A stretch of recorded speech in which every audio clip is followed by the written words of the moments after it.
Hi everyone. So it's been a long while since I've talked about my algae, and since then I've started a new culture that is a larger capacity and is a lot safer than my bottles that I had before.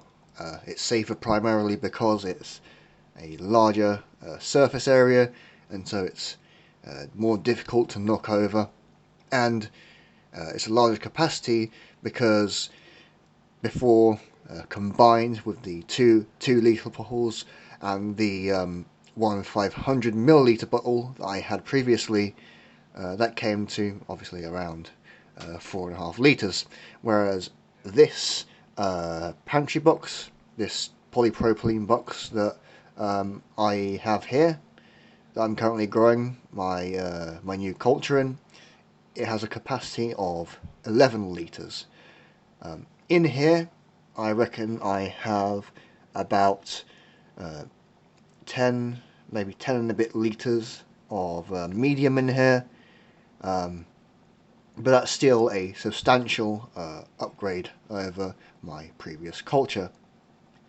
So in this video, I kind of just wanted to show off this culture, and I also wanted to talk about sort of the ins and outs of growing algae, either for food, for fertiliser, for fuel especially, and so on and so forth. Now, the first consideration to think about is the type or the species of algae that you're growing. Because different types of algae have different compositions in terms of their nutrients or their parts, and that can be very important to think about, particularly with fuels, where you're trying to maximize certain types of stored forms of energy inside of your algae that you're growing. This is Spirulina. It's quite a proteinaceous species of algae. Well, it's technically not algae in the strictest sense, it's cyanobacteria, but it generally comes under the umbrella of algae, and because it's proteinaceous, it isn't really the best for biodiesel production, although it does have still a considerable amount of lipids that can be extracted, especially if you do this at scale. Spirulina also has a fair amount of carbohydrates. In fact, it's about 24% of mass are carbs, and this can be very useful for making things like ethanol, either to be used directly as a fuel or for esterification or transesterification with oils to create biodiesels. Spirulina is also good for things like making pyrolysis oils. If you heat this up to hundreds of degrees in the absence of oxygen, it will generate a product very similar to petroleum oil, the same oil that we dig out of the ground, and that can be distilled into a petroleum-like product that can be further refined into various types of fuel that can be actually very compatible with current internal combustion engines. Where Spirulina really shines, though, is its use as a food and fertiliser. Because of its high protein content, it's quite nutrient dense, and also because as a fertiliser this is really good because Spirulina has the ability, along with other types of algae, to fix nitrogen from the atmosphere, and this means that it can store nitrogen in its components, and that means that this can serve as a dense nitrogen source, which obviously is very good for growing crops and that sort of stuff. So with Spirulina, it could serve perhaps as a greener, literally, alternative to inorganic fertilizers such as nitrates.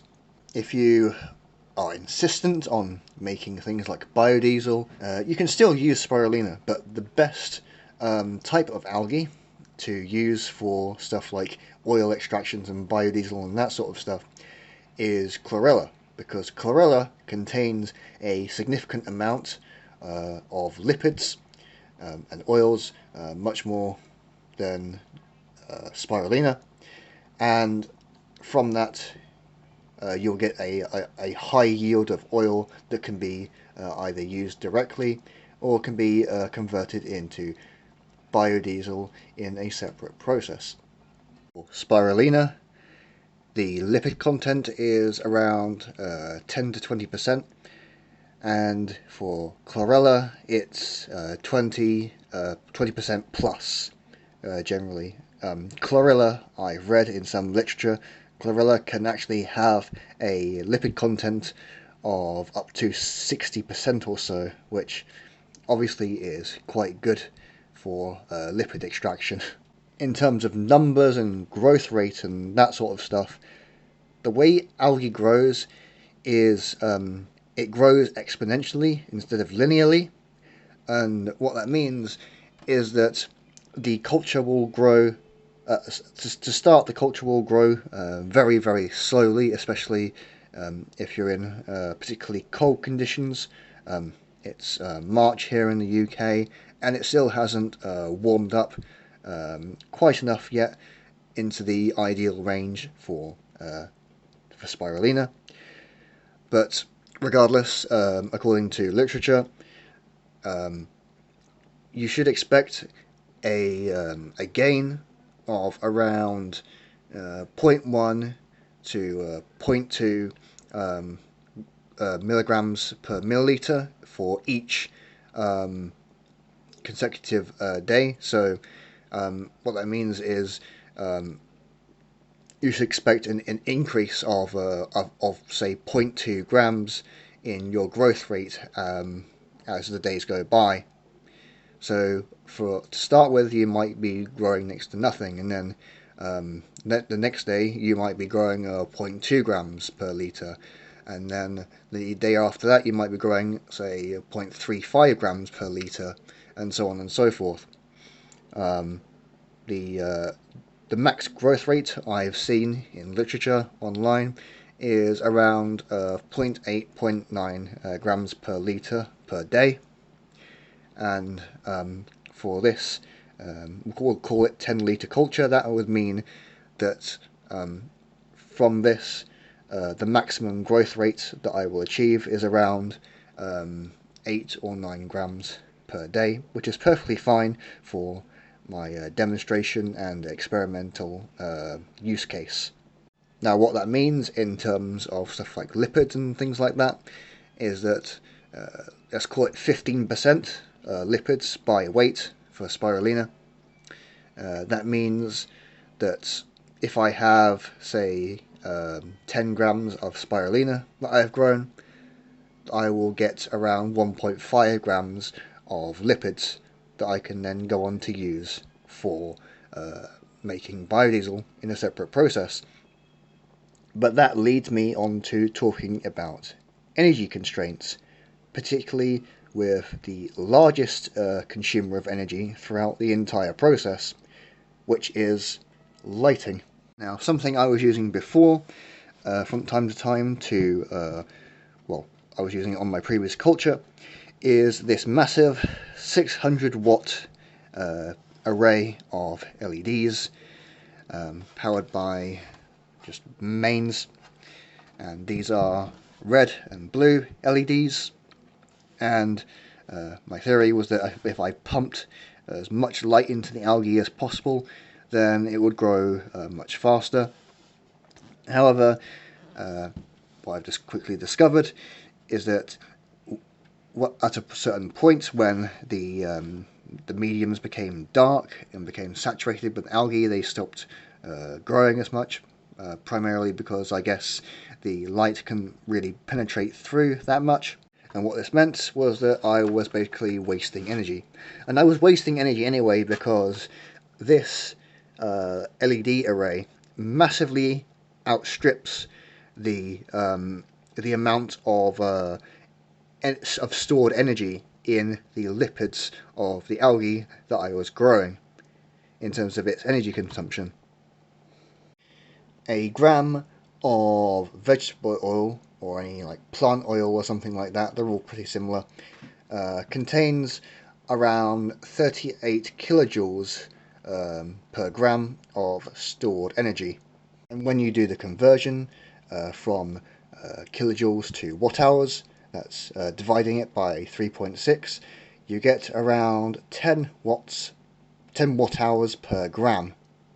Now, ideally, you want to be running your lighting setup for around 16 hours per day for your culture, and so we need to divide that 10 watt hours by 16 to get our energy budget in watts, which equates to just over 600 milliwatts in this case, which doesn't actually sound like a lot, but with LEDs like these that we have in the modern day, they're actually very efficient at converting energy into light.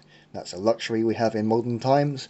What this means is, if I set these LEDs up correctly, I can actually run this algae culture relative to lipids and carbs and stuff like that at a net positive energy. And that means that the stored energy of the lipids and the carbs and stuff like that that's within the algae that I'm growing here, that equates to more stored energy than I'm consuming with these LEDs to actually grow the algae itself. A note on growth rate, as I alluded to previously, it's quite influenced by temperature as well. Spirulina and other species of algae typically like it a little bit warmer, not too hot, otherwise they will just die off, whereas if it's too cold, they won't necessarily die off as much, but will rather either grow very slowly or just plain go dormant. And that's something to keep into consideration. The optimum temperature for algae cultures typically is around 25 to 30 C. Fortunately, last summer I had a bit of a die-off because the culture got too hot, but during the summer months of last year, when that wasn't the case, I did experience a quite significant increase in the growth rate of my other culture. So yeah, that's all I really wanted to talk about this time. I may do a video in the future explaining how to harvest algae and extract the components from it. But until next time, I will catch you guys later with another video. Anyway, thanks very much for watching, take care, and I'll see you in the next one.